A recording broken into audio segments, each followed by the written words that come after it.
Yeah.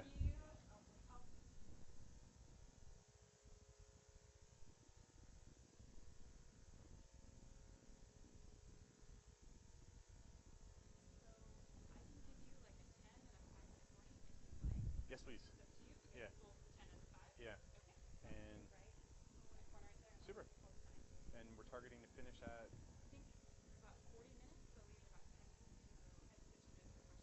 Okay, so like quarter to 10:02-ish. Okay, super. Yeah, thanks. I got your homework, by the way, didn't you? John sent the homework that you did.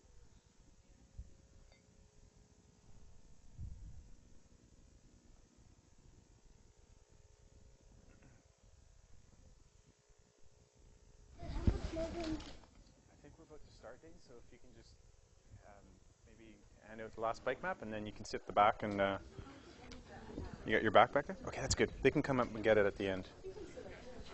Hey, like, wants to be a back row kid like me, I think. Okay, well, you can tell that just about everyone is a back row kid. I always like being in the back row.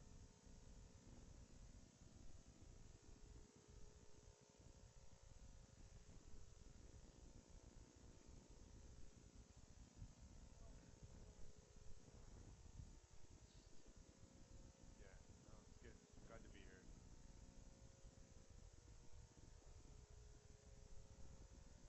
Yeah, Metro and discussion of bicycle transportation alliance, and then my colleague who's doing Olympics for Korea. Yeah, happened to be here, so we had dinner last night, and that was good, just to share stories about what happened, both to do, so it was good. Yeah. Wave to our web people. Assuming this will. There we are. Okay. So welcome everyone to the Friday Transportation Seminar at Portland State University. My name is Jennifer Dill. I'm a faculty member in Urban Studies and Planning and director of OTREC, the Oregon Transportation Research and Education Consortium. And along with my colleagues, Miguel Figliozzi, Chris Monsier in Civil Engineering, and the OTREC staff, John Mackler and Kate Drennan, we help co-organize this weekly seminar. So welcome everyone. I think there's maybe some new faces here today, as there usually are every week. So I'm going to remind everyone that we do webcast the seminars live, so there are people somewhere out there watching us. So when we get to the point where you can ask the questions of our speaker, we'd like you to use the microphones. Most of the desks have a microphone glued to it. You hold the touch button and keep the red light lit while you're asking your question. If for some reason your microphone is gone or not working, one of us will come around with this portable mic, so we make sure your question is heard by our web viewers, both live and archived. So, with those logistics out of the way, I am happy to introduce one of our first actually OTREC visiting scholar of the calendar year, Dale Bracewell. Dale is a professional engineer who's been working for the City of Vancouver in their engineering services department for the past 7 years. His primary area of expertise is providing strategic transportation planning into major development projects, and he's currently manager of Olympic transportation and responsible for coordinating the city's transportation planning with various partners for the 2010 Olympic and Paralympic Winter Games, and also manager of the active transportation program for the City of Vancouver. We're very excited that he was able to come down and join us today. So I'm going to turn it over to you, Dale. Thanks. Thank you. Love doing this presentation for students. And so what I do is I started off by giving you, because there's going to be a lot of data in the second half of the presentation, top five. So in this portfolio and job, when I was the director of Olympic transportation, I had 5 different office moves. So however you picture your office, you just get ready for moves. I spent 4 years on the project. So someday you'll get involved in one project. It's going to take many years of your life. And 3 times when you see the operations center for us for the games, I slept there that night. In the 4 years I was on the job, we had 2 kids. Dayton's my eldest son, and we had 2 other kids during that time. But this is probably the most important one, marriage. So when you're in that big project and the demands are high, you have to find that work-life balance. So please remember that for those days ahead. I also like to ground sort of, well, where am I at? And when you see the transportation results of what we had for the Olympics, it's good to know, well, this is where we started from in terms of walking, cycling, and transit. And it's just amazing when you think of Portland and Vancouver in terms of how similar we are, you know, basically right on the same type of population and very similar in terms of the overall mode split. I think, and then just to highlight a little bit about how we're very much the same. When you think of cycling cities in North America, this is like Dr. Dill and others here today, like just other researchers, John Puchner and Bueller from last year, kind of hard to see, but you know, Portland, Vancouver, Minneapolis, so kind of highest share of bike workers and lowest fatality rate. So just kind of to be involved and working around another city that's very similar. A little bit about my day job right now. We've just been busy doing separated bike lanes. And so again, it's all about the data. And so we're kind of publishing this out month by month. And the exciting thing for us is we've been creating these cycle track separated bike lanes. There's been a 33% growth from the first 6 months of its actual implementations to the next season of that implementation. But I do often get asked, what is then the active transportation branch? We actually did a reorg in our transportation division. And so what this is largely about walking and cycling all being coordinated by one team. We don't do everything related to walking and cycling, but at least everybody can come to us as a team and understand, well, where are we going? What are our targets? What are the action plans? And I like to use this graphic because we actually have a Blue Waste program that's also in our active transportation branch. We have these ferries and these docks that people kind of move, and they essentially walk or bike there, so it's a natural. We also have one neighborhood in Vancouver that's actually not allowed to build sidewalks. It's an equestrian neighborhood, so we're actually planning out some equestrian trails. These will basically be sidewalks for horses that you can also walk and jog on. But the other reason why I like this one is because when it comes to active transportation, it's all about giving the walking and cyclists proper road space, right? And so here is this canoe trying to tuck itself in, and you know, the demographic here is kind of what we should be thinking of, male and female, as we're thinking about the kinds of facilities. And you know, we shouldn't have to have the elbow room, or we shouldn't have to fight with our oars to be able to have proper space when we're walking or cycling. But I'm really here to talk to you today about what we did as a city in terms of getting ready for the Olympic Games and kind of going through the context, the policy, how did we operate, and then what was our partnership with UBC, our University of British Columbia, to be able to collect some data, some results, and sort of where does that leave us in terms of a city going forward from a legacy perspective. Hosting Olympic Games, this was the largest event Vancouver actually ever had. And we were actually the largest urban city to host an Olympic Games. Like Salt Lake City was big, but we are much more of an urban city. So the challenges then for us were greater because all of the buses, for example, that were going to move the athletes and the officials and spectators, there was about 1,000 new motor coaches coming into town. And I mean, our TransLink, our equivalent of TriMet, only operates 1,800 buses a day. So you can get an idea of the scale. And all those buses, we didn't add any road capacity. So they're sharing. And then, of course, like you, we've got rivers and water crossings. And so you got bridges and bottlenecks. So you got these unique, it's aesthetic, but it's a unique games environment where you've got these constraints. And then the other thing is that it would be temporary changes. This was a big message to our stakeholders. So we were going to need to do some unique things, but everything did go back to normal by April 2010 after the games were over. When London 2012, Sochi 2014, Rio, the future Olympic Games came to talk to us and said, well, how did you develop your plan? This was the slide that we used first because we said, well, we're not going to try and invent something that just works from an Olympic game perspective. We're going to start from the planning and the policy context that we already had. And for the City of Vancouver, that's really about our 1997 plan that said walking, cycling, and transit are our highest priority modes. And then further to that, we actually then developed specific goals. And so the first one, a successful Olympic Games, that really meant we needed to help move athletes, officials, and media around reliably. In fact, that was the things that was said in our host city agreement. But as City of Vancouver staff and our team, the thing that we spent the most time was the goal of a functioning urban city. Because being a large city, of course, you had lots of things that were going to happen. We have 2 hospitals, we have goods movement, we had all these businesses that still wanted to operate during the game.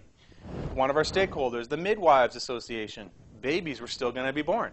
Absolutely, right? So, they needed to know, how am I going to get, to the hospital? How am I going to get to some of these moms that are at their home? So these are things that are really important. And then back to the planning and the policy, one of our goals was that it should be a sustainable games. There's all those good reasons. So it needed to be walking, cycling, and transit as the focus. And then again, since we weren't building any road capacity, we don't run the transit. There was the new Canada line, a great rapid transit from downtown through Vancouver to the airport. We said, well, what's our legacy? So we said our legacy is going to be a great behavioral shift in terms of walking, cycling, and transit that leads us towards where we ultimately want to be in the long term. Now, our goals didn't come easily in the sense that, of course, we had some challenges. So we were getting ready for some increased travel demand. And so if you can think of your rush hour periods here in the city of Portland, and what we had to get ready for was another 30% more demand. So no small number during the peak periods. And then in addition to that, if that wasn't enough, we had reduced travel capacity, reduced road capacity of 20%. So you have this increase in demand and reduction in capacity. And so visually, this helps you get an awareness of, so that's our downtown, of course, mostly surrounded by water. And then in red, you're seeing the road closures and the whole venues that actually were closed themselves. And then just looking at vehicles, it helps you understand, well, 20% of the vehicles for the downtown, well, they go over to North Vancouver across this one bridge. We have a series of 3 bridges to the south. There are False Creek crossings.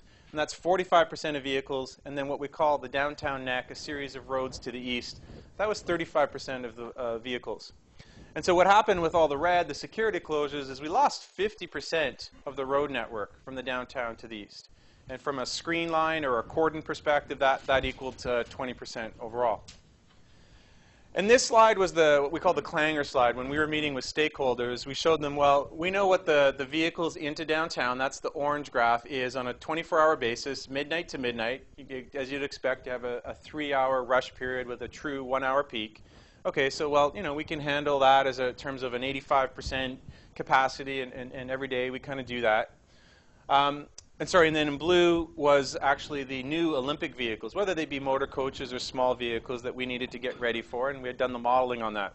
But with the reduction, with the reduced road capacity, the normal capacity is reduced. And so what we described to stakeholders, if you sort of look at that line in the existing volume and the new volume, we're talking about rush hour for about 12 hours of the day. And so that kind of gets their attention. So 4 years of planning. We started in 2006. And that was 3 people, me, myself, and I. That was about 6 hours a day, 18-hour days at the time. But eventually, the city, we started having a team. But more importantly, by the next year, it was the OPTT, which was the Olympic Paralympic Transportation Team. And that was the City of Vancouver, TransLink, who runs transit, the organizing committee, security, our Ministry of Highways, who managed the highway from Vancouver up to us. So we became one team. But another milestone in 2008 was in November. It was 15 months before the games. And we as a city, we wanted to tell our residents and our businesses, well, what do we think the plan is going to look like? Not with definitive.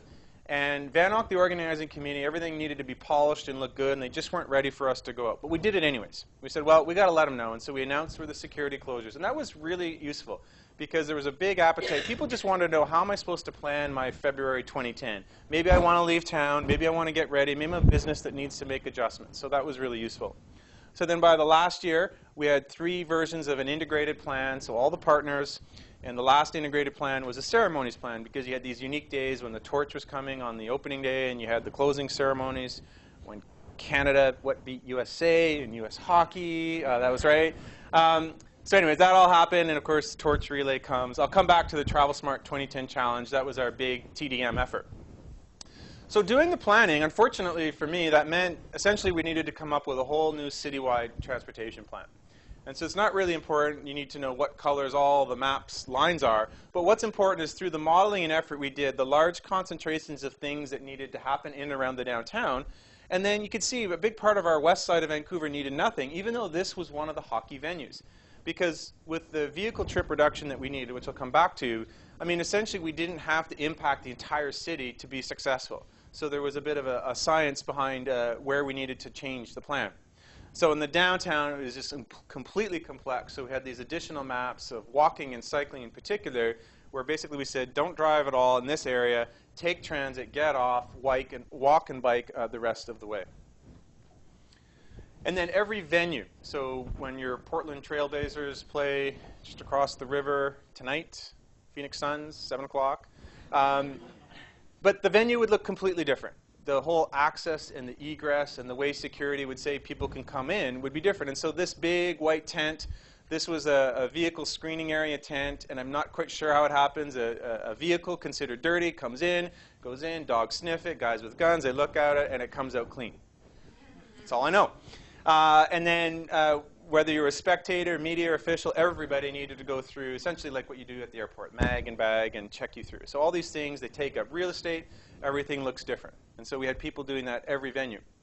Now, one of the modeling efforts, and I'm really glad we did, was a pedestrian model. We hadn't had one in Vancouver, so it was a perfect opportunity.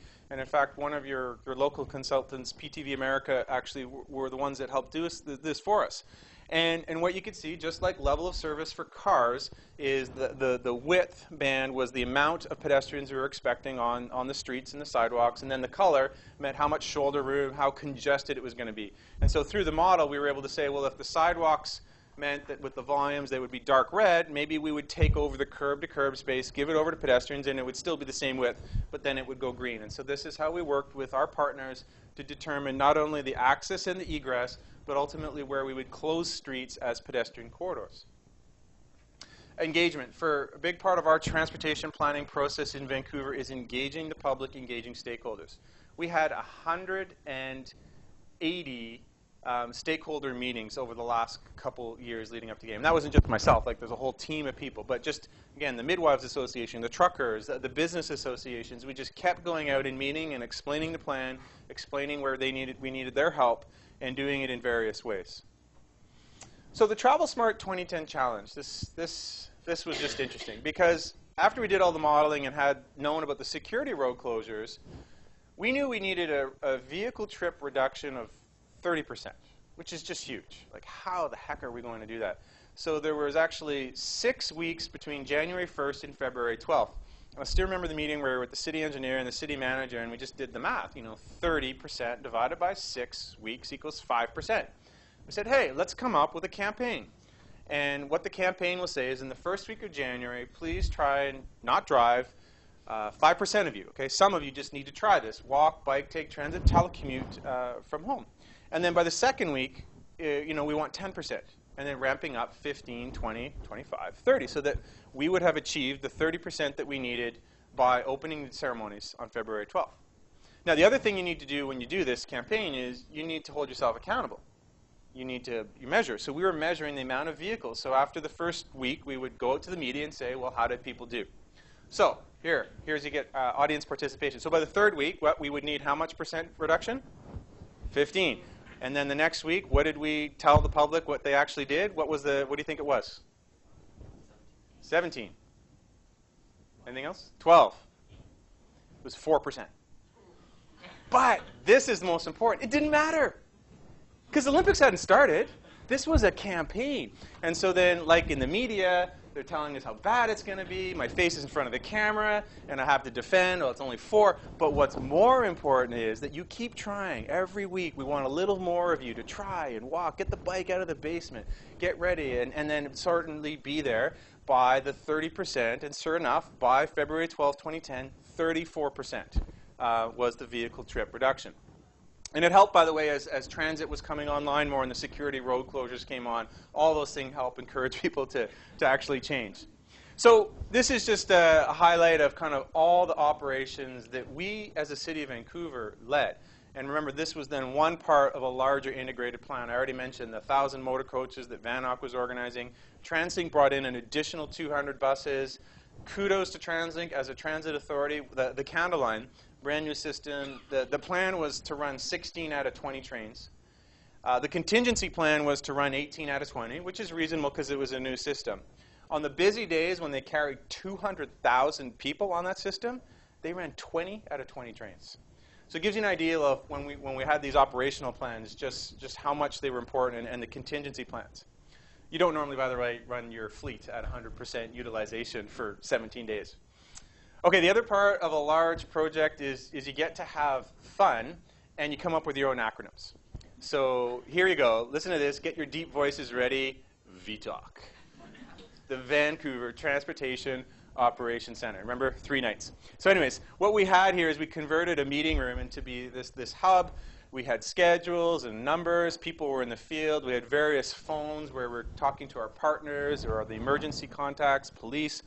We always had at least 2 people, but more often than not, it was this. We were problem solving. We were dealing with things. We were trying to figure things out behind the scenes to make sure the public transportation experience for the games was great and we operated from 6 a.m. to midnight, had 2 conference calls. In the room adjacent to it, this is where we actually have our permanent traffic signal management system. So this is where we had access to, we had about 50 traffic cameras and about 50 changeable message signs, which we could, change immediately, go Canada, go, whatever you wanted.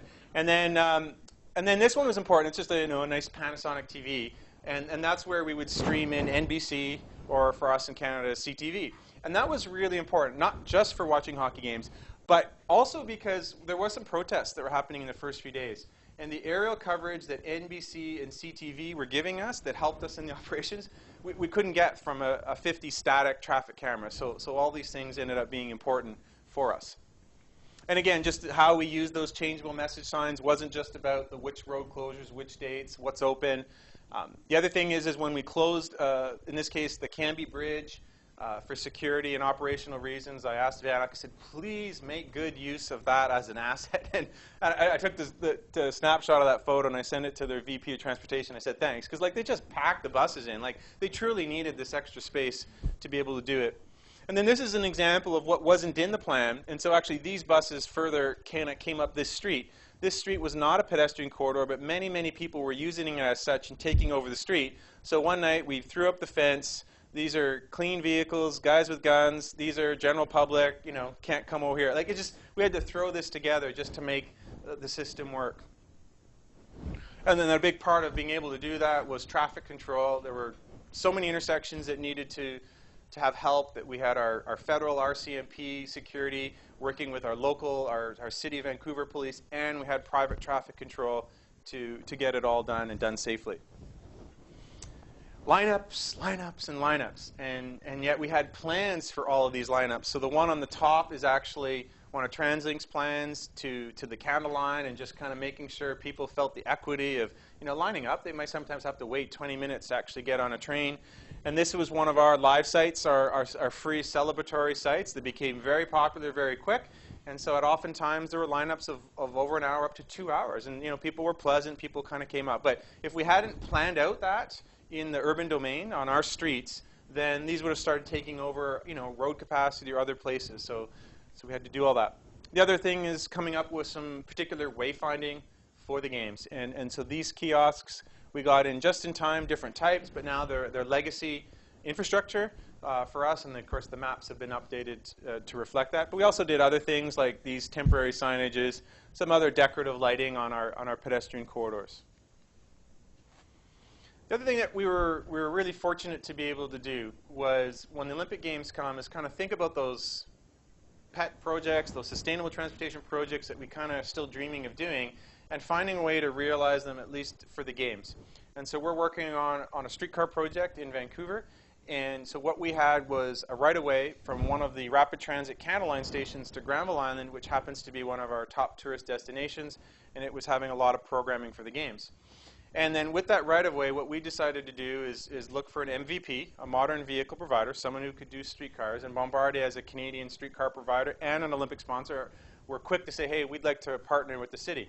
And so the idea is the city would build the track and have that ready for the games, and then Bombardier would bring in 2 streetcars from Europe and provide a free transportation, a vision of the future for Vancouver. So for the city perspective, we put in actually $8 million. The total cost was $8.5 million. Granville Island itself is a federal entity in Canada, so they put in $500,000. Just 2 stations, one on each end, and a passing track in between. And so it was immediately successful. This is our mayor, who's just currently re-elected. This was our first rider and a little bit, the speeches. But, huge lineups. We don't have streetcar LRT in Vancouver, if you're not totally up to speed on that. And so I think people are just really hungry for this kind of at-grade type of transit. And so they had 60 days to ride this for free, but hours and hours of lineups on the first day. And then the torch. So had the opportunity to have the torch on the streetcar. A little bit of engineering for you. Having a flame inside a streetcar, really hard. So Bombardier, smart engineers on their team said, hey, well, we'll just build this custom railing, and then you'll see in the video in a moment that they just kept the torch outside the streetcar, went about 5 miles an hour for about just over a mile long. But for us, it was a chance to showcase transit from a, let's build it right. And this, we were all customized by our own city crews. We had host city staff here in the blue jacket, welcoming people, accessibility being important. And again, day after day, you know, having had these tents and getting ready for lineups, we said people were just going to flock to this, and they did. And then we had some beautiful days, which helped contribute to the positive experience. But you can just get an idea here of just the flow of people coming and going. How many strollers do you think over 60 days? Anybody? Oh, my son Dayton? I'm guessing about 40? How about 10,000? 10,000 strollers. That was like 200 a day. I mean, I don't think any transit system on one line probably has that many. And I know you have your own streetcars, but I have to show you how at least worked for us. And this is thanks to Bombardier. Sorry, the music's a little majestic, but you know, it's worth it's more than just a couple pictures. So you can see here coming up is the passing track, so that way we could do 2 streetcars. Our headways were about 7 minutes, so it was very, very frequent for people. And you'll see in a moment, oh, this is opening day, so of course our mayor, other important dignitaries, our first rider. He was there before I got there that morning, like just a keener. But look at, you can already get a sense of all ages and abilities that were already wanting to join the streetcar. Really smooth, really quiet. So it was protected right away. It only had one actually at-grade crossing, which kept it fairly simple and very safe. Now this is Torch Day, and these people could be anywhere in the city on February 12th, but they'd already fallen in love with the streetcar. They wanted to be here to see this torch, our dear security friends. There's the fancy little engineering there, keep the flame out. Dayton was on the screen, by the way. The privileges of being part of the project. You can bring your kids. So now what I want you to see, though, is remembering that we didn't have streetcar before this. Just the way people moved and came and respected and got on and lined up and just immediately responded to this new sustainable transportation system in Vancouver.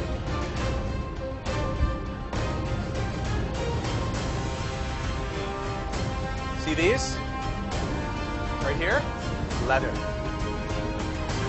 Seats, leather, quality.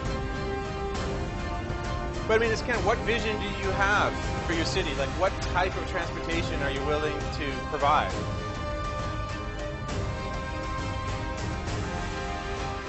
They were a little narrower than your streetcars, but still nonetheless worked out okay. I'd choose a wider version if I were buying some tomorrow. All my friends, we hugged the streetcar, and yet it still had to go back to Europe. But hopefully one day we'll realize our own streetcar. You probably have the same question that most people ask, well, how come you haven't realized it if it was so successful? But I can come back to that. For the purposes of time, I'm going to get right into lessons learned. So 5 major lessons that I learned doing this project. And the first is commitment to an opening ceremony. Because in big project, you've got scope, and you've got budget, and you've got time. And so those 3 all things kind of work around each other. And in this case, lesson number 1 is time was already fixed for us. February 12th, 2010 was the day of the opening ceremonies. And so our mayor has asked us, as part of the greenest city, to have walking, biking, and transit as 50% of all trips by 2020.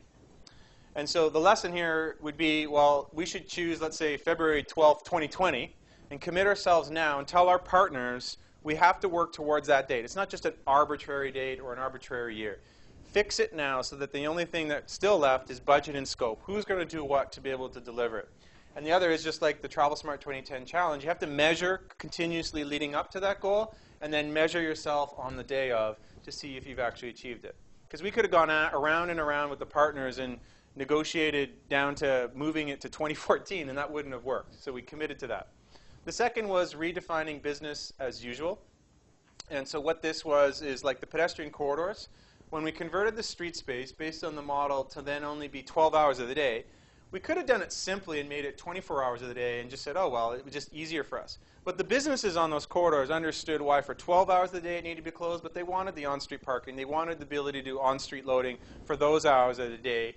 And so that's where we had to break away from our regular thinking. The other was we relaxed our noise bylaw, because normally trucking couldn't happen between midnight and 6, but we asked council and they agreed, so that trucks could actually do deliveries for the period of the games downtown.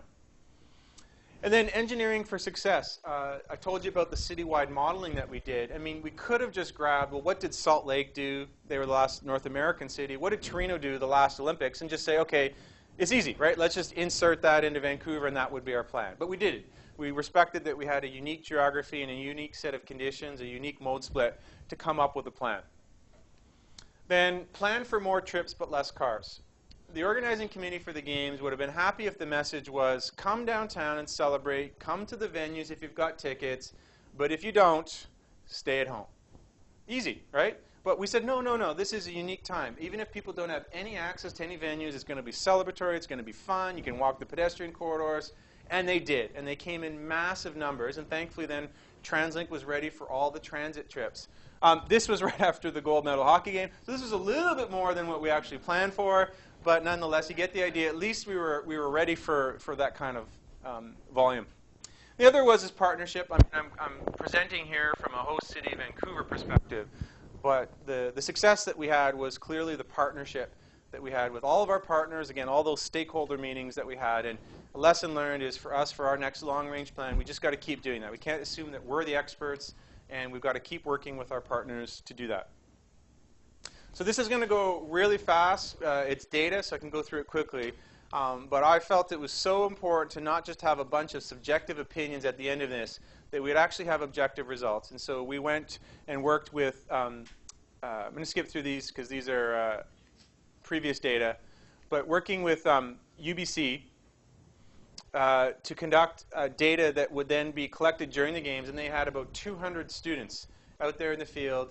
And then we had already done a before pre-games data collection, and such that there could be this amazing comparison of, well, what was it just before the games came, and what was it then for the period. And then a lot of the data that wasn't collected in the field, we had been coming through our operations center. And so what we did is we focused on that downtown and the cordon, where there was supposed to be 30% more demand and also 30% less vehicles, but we collected all modes, 24 hours a day, every way you could get in and out. And so remember, we were getting, at the beginning of the presentation, it was supposed to be a 30% increase. Well, what our system handled, the entire transportation network, 44%. I'll bet you if we didn't measure this, right, everyone would have had a different number about what it was. But this showed that our system has a lot of latent demand in terms of people moving capacity. But more encouraging to me, back to sustainable transportation games, was there were twice the amount of walking, cycling, and transit trips in and out of downtown for the period of the Olympic Games. And then with that, in terms of like, how does that add up in terms of a mode split? Well, we're already doing fairly well. 43% of the trips into downtown are by walking, cycling, and transit. But look, going from 43 to 61%, jumping your mode splits, right, where everything has to add up to 100 by 18% is huge. It might take you 20 years in a city or region to be able to do that. And of course, our target is 50%, so we exceeded that for the downtown. And I think that's something we could do again in the downtown. But of course, we got to do it citywide by 2020. Again, we needed 30% vehicle trip reduction. You have to come up with the saying, but look, objectively, ended up being 29. I told you about the first day, right, being 34, but this is the average over the 17 days. Similarly, but the single occupant vehicles themselves over 24 hours, right? So this is your low-hanging fruit of people that really should maybe at least be carpooling or maybe taking transit. That was 32% reduction. No kidding aside, when people said to me, well, Dale, I still need to drive. What are you going to do about that? I said, hey, midnight to 6 a.m. is wide open. And you know, some people listened. because the volumes actually went up in that period of time. Walking and cycling, a threefold increase across our all entry points into the downtown, but we thought that was maybe biased by some of the security closures. So when we just looked at our bridges, we went from 5,000 to 20,000. And this is February. It was nice weather, like in terms of blue sky for the most part, but I mean, it was still cold. John was telling me about how cold his feet were this morning biking in. Transit, this is important because transit, almost doubled, and bus volumes clearly went up. But look at the shape of the pie. Bus volumes came down to be about a quarter.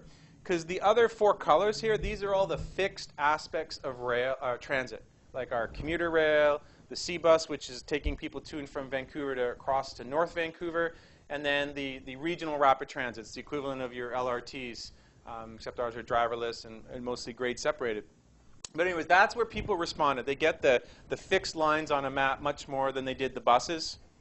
Average vehicle occupancy, hey, we collected the data, so let people know there was more carpooling during the Olympics. This was interesting because the road network, we had, remember, 20% less, but we actually moved not just the same, but slightly more people on then what was 80% of the road network. How is that? I've already explained it to you. Single occupant vehicles were down, carpooling was up, and more people on buses. And so that's, again, to me, latent demand. There are people that could be getting out of their single occupant and doing one of those two tomorrow, even if the road network is actually back to normal. Truck volumes decreased overall. That's because we asked businesses to get a lot of shipments before and then after the game. So that was good. But remember, we relaxed the noise bylaw, not redefining business as usual. Well, some people took advantage of that. Taxis. Again, another way. You can still drive, but maybe why don't you take a taxi instead?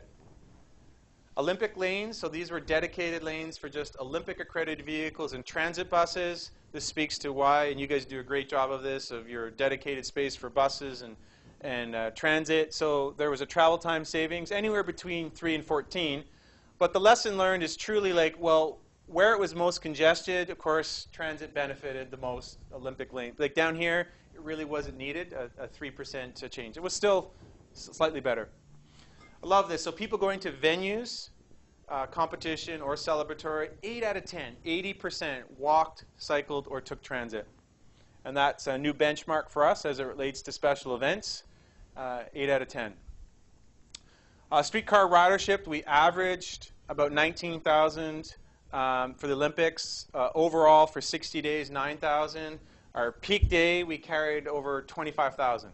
And your Portland streetcar, as far as I know, is 12 to 3,000 max per day. So it gives you an idea of scale. We only had 2 streetcars, 1 track, chance to pass. Bikes, again, we provided free bike valet parking. It wasn't heavily used. I think transit was so good that people didn't, increase their biking. But our mayor did use biking to venues, so this was important. And then again, the value of measuring the data, we had over 350,000 people using the pedestrian corridors over that 12-hour period. And then, I know we're near the end, but you have to see this video. I don't know how many of you know Flash Mob. But this is kind of your online social media organized, learn a couple of dance moves and show up. This is Robson Street, often, our busiest shopping street, very heavily used by pedestrians. And you can see the street is absolutely packed. This is only the second day. How did people get used to taking over all the street space? And in a moment, let's just see how many blocks this is. Look at that. Incredible. And I mean, and so there was a whole organization around getting down to this one, but it just gives you an idea of the vibrancy and how people just enjoyed walking on the corridors simply for walking and enjoying and just being around people, Canada flags, all sorts of athletes with their, walking around. So yeah, just sort of, pictures just don't do it when you can watch a video like this. So, thank you. Again, what you're hearing about is a transportation plan that worked because of the integration and the partnership. And that's certainly, again, something that we've got to keep going forward with. But the biggest kudos is to the residents and the businesses because, we only came up with a plan. Like we didn't live out the getting out of your vehicle and onto transit. And so they responded. And what we learned from Salt Lake City was cars kind of kept creeping back every day through the games. But for us, our residents and business stayed the course. We averaged that 30% pretty much over the 17 days. The media, they had some, chaos stuff in the front pages. But for the most part, they did a way better job of educating and letting people know about what was actually happening. And so in the end, I'd rather say thank you for what they've done in the end. And then you're hearing from me, but there was a huge amount of people at City of Vancouver that got involved. We had 300 transportation staff that were deeply involved in it. And so what it means for us is this is a legacy. It's not a legacy of road capacity. It's a legacy of a huge, unprecedented shift for walking, cycling, and transit. And people still remember the Olympic Games. It's only been 2 years, but they're going to remember this for years to come about how the city and the other partners provided a better walking and cycling and transit environment, and how they were able to respond and will so again. The Metro Vancouver region, our Board of Trade did a survey. 85% of them said we had a positive experience. Even though, again, remember some of those candle-line lineups, they were 20 minutes long. Even though people couldn't drive and park, look what they used to. They said, but that was positive to have it to responded that way. And then so much so that the legacy itself is that before the games, they were self-reporting 71% vehicles, and after the games, it was down to 66%. And then correspondingly, of course, public transit, more people are continuing to use public transit, and so on with walking, et cetera. And so I like all these fact and figures here, but the one I'm most encouraged by as we're doing a long-range plan is 62% of those that are still driving in our Metro Vancouver region are saying, if the city and its partners can provide me with more walking, cycling, and transit, I will be out of my car. You just need to bring back the extra transit service, bring back bike valet parking, bring back pedestrian corridors, bring back some of those reasons you got me out of my car. So this, for me, is great because the responsibility is now us, the transportation agencies and authorities, to find the funding and to deliver, and then they will respond in terms of why we feel that they should and they want to, for their health and the environment, to be doing more of those things. So in a moment we'll do questions, but just want to let everyone know we're hosting a very important and international cycling conference in Vancouver in June. So if any of you are able to kind of come on up and enjoy that, that's happening.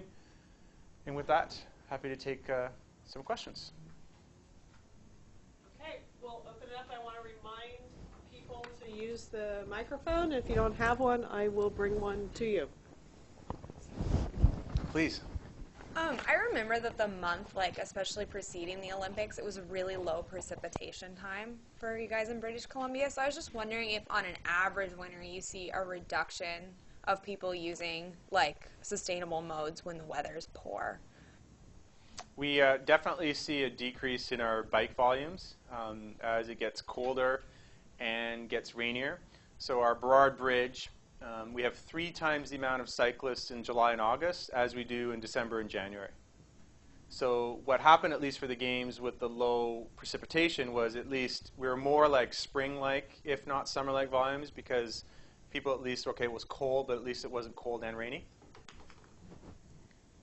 And by the way, transit tends to go up almost correspondingly. I think the people that then aren't biking on the cold, rainy days tend towards taking transit. Please, yeah. Thanks.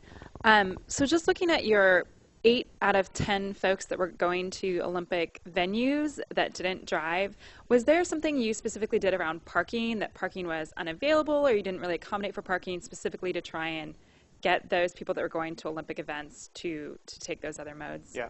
Certainly, most of the stadium parking where hockey in the opening and nightly ceremonies, I mean, all that parking was consumed by the venue footprint and the organizing committee. So there was substantially less off-street parking where normally people would go.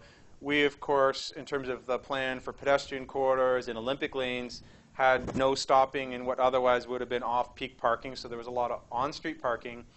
And then, as at least related to competitions, everybody who had a ticket to curling or hockey, their ticket gave them free access to transit for the entire day. So that helped all them. What was interesting, though, is that for our live site, which was free, and you didn't have a ticket, It was still about 80%, but I mean, at least for maybe those that might have been more driving oriented that could have afforded a ticket, they themselves had transit, so I think that encouraged them as well. I will do one of our questions from our web viewers that are out there, and that was, how did you actually measure the pedestrian and bicycle trips? Okay, great question. We've been investing in permanent bike counters in and out of downtown, so that's how we got the bike volumes. The bike valet at the venues, that was part of the contract that we had with our nonprofit. The pedestrians, it was really hard to do. Essentially, what we had was, if you take the street, we had 4 people, and one on each sidewalk, and then the other 2 basically taking your center line and counting. And you have to count them when it's that busy in clusters. So they were looking for clusters of 5. So there's a margin of error to that. Of course, at 350,000, you would expect so. But that's, simply put, the methodology that was used. Yes? As far as you were talking about the transit capacity, or the transit usage was going up, and much of that was in the grade-separated Canada Line and SkyTrain. But you had all these buses running around, and as I understand, a significant amount of them were fixed guideway buses or electric buses.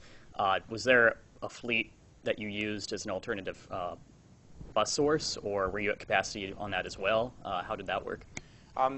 Transit runs the buses, and what they had done is, because they knew they needed to get ready to have more buses, so buses that were probably 17, 18 years old that they were pretty much going to retire, what they did is they put a little extra love into those buses over those last 3 years. So they had 200 more what they called flexible buses. Most of them were diesels, by the way. So what they could do is they could put them anywhere in the system where there was actually more than the demand. And they had a great operations center like ours and said, okay, at this venue in the city, they're filling up fast. Can you send over 10 of that 200 buses? So that's how they ended up responding. Sorry, here, and then to the back. Yeah. Can you talk a little bit about the changes in lodging and hotels, and if you had to, was there an increase in, was there a lot of construction in hotels, and how did you communicate, and were there any special zonings that you had to do in that aspect? Okay, hotels, there wasn't a large increase in hotels in the downtown, at least. We have about 13,000 hotel rooms in the downtown. VANOC, the organizing committee, actually kind of bought out a lot of that for the athletes. Not the athletes, sorry, they're in the village, but the officials and the media. And then the rest were visitors.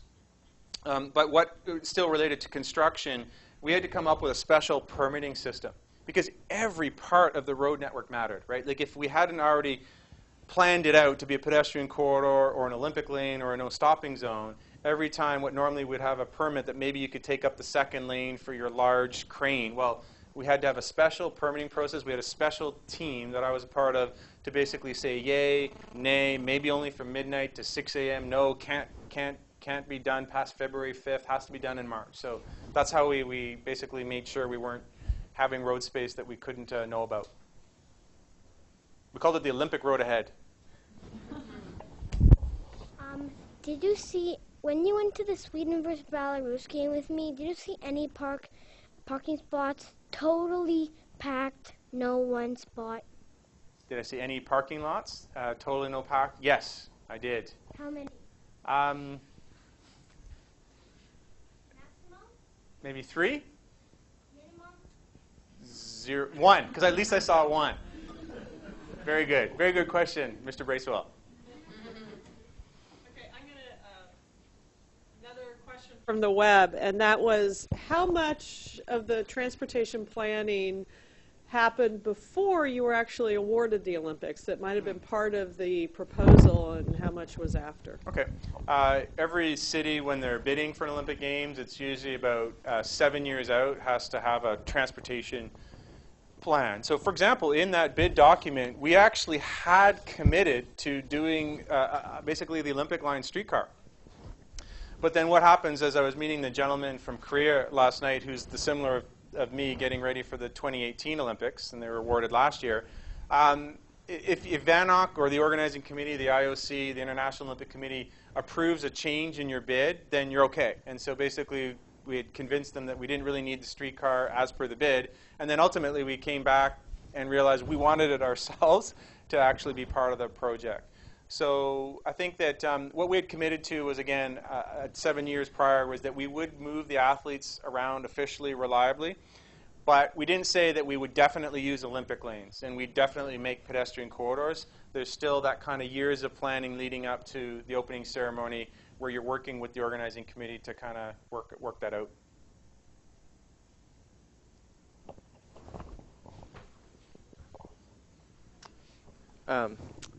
So I'll ask the obvious question you alluded to as to what happened with the streetcar and whether, I guess I'm wondering if the demand for it would still be there absent this kind of event, and what the plans are for maybe reviving it or something like that. Sure. Certainly the ridership numbers that we got during the games would not be what we'd expect. The modeling for the section of the streetcar that was there for the Olympics and a little bit further, which actually goes through what was the Olympic Village, our new neighborhood, and then connecting up to SkyTrain, the regional rail, and be anywhere between 10 and 12,000 streetcar riders a day. And so I think that's substantial enough that can make an investment into the system. But it's still now with you have to buy a fleet of streetcars. You have to, the first part of your streetcar network, you're going to need a maintenance facility. So it's kind of almost a $100 million decision. So what our struggle is that, and we don't run transit. So working with TransLink, right now we're currently part of the studying of Broadway, an east-west corridor, which is being looked at from a regional rapid transit rail perspective. Could be LRT, could be regional rail like SkyTrain or Canada Line. And so TransLink saying we're all under tight budgets. Is just streetcar your priority, or is this rapid transit on Broadway? And clearly rapid transit on Broadway is our priority because it already has 100,000 bus riders a day on that arterial. So clearly we want to ourselves know the answer for that, and then I think we'll come back to talking about the streetcar. If it was like 5 years ago when money was kind of being, given out through federal governments and other things and infrastructure programs, we'd probably be able to kind of realize it after the games. But as I'm sure your economy, your budgets and all that, you're having to say, well, you still have them, but what's your priority? So our number one priority is Broadway, and then hopefully the streetcar will be part of the discussion in the near future. But we protected the right-of-way. I think that's important to note too, so it's ready to go.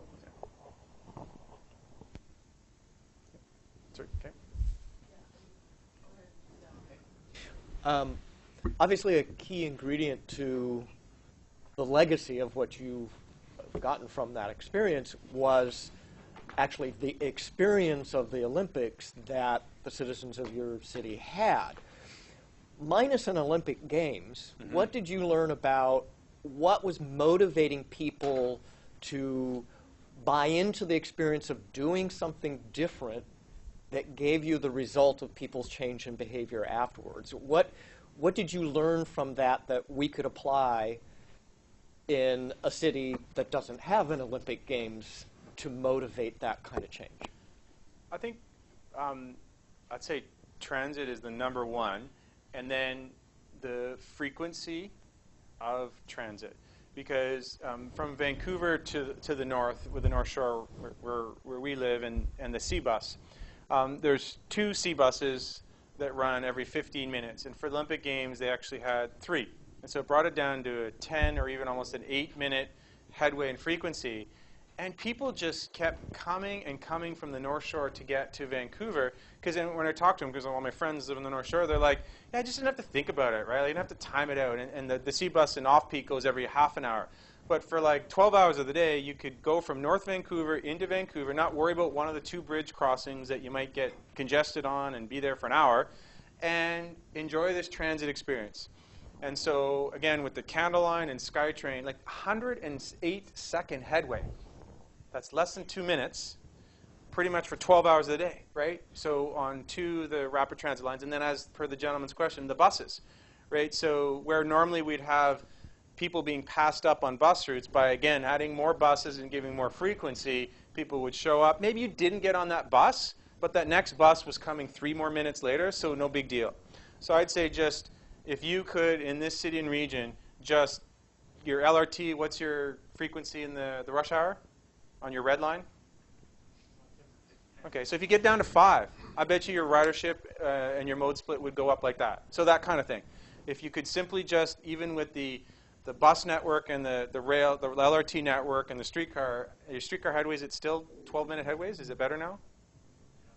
Yeah? Okay, good. Well, anyways, get half it. If you could simply do that, that's a lesson learned that I don't think depends on an Olympic Games or a large special event.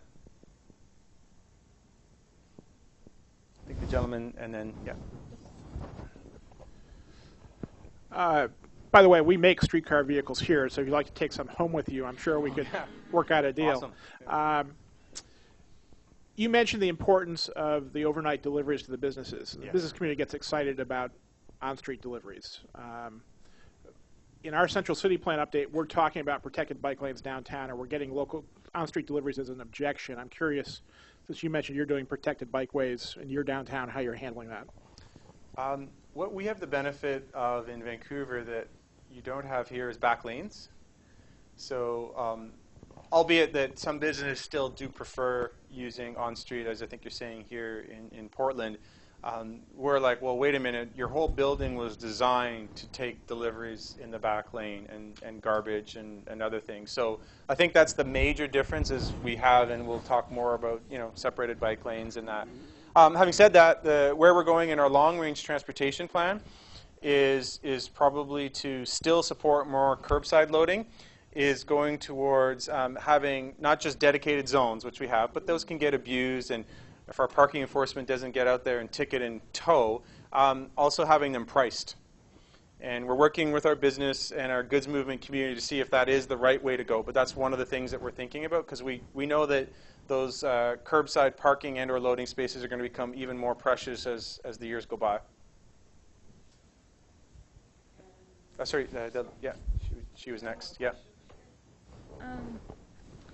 I was curious, you mentioned that there are challenges dealing with trucking companies, and I was wondering, compared to other things you dealt with, how much of a challenge was that?